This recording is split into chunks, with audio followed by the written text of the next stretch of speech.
Hello students, let's read the problem. And it says, what is the distance between the endpoints A, 1, 8, and B, 9, 2? So we're looking for the distance between A and B. Very good. So this is what I'm looking for, right?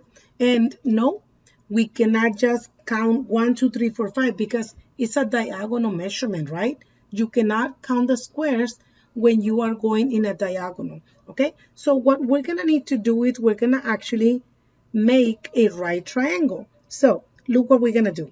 I'm gonna go down on A and I'm gonna stop when I see B across my line.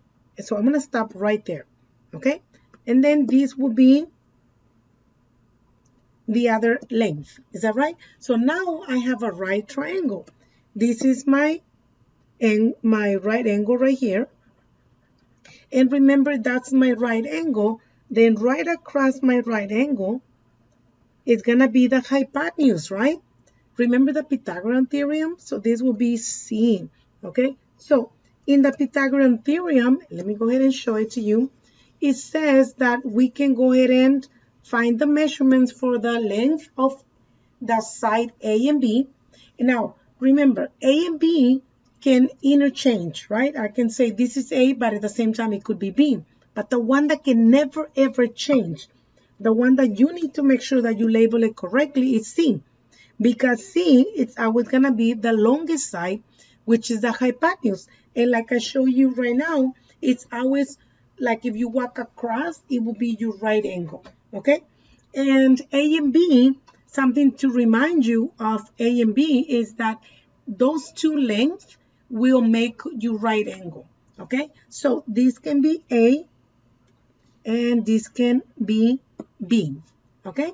And the way that we're gonna find the length, because there's no measurement given to me, is we're gonna use the grid to count the spaces, right? So notice how this is counting by ones, right?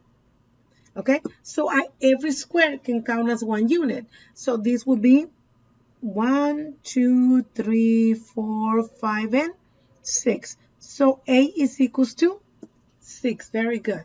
Now B, we're gonna count as 1, 2, because it's also counting by ones. Look, 1, 2, 3, 4, 5, 6, 7, 8, 9.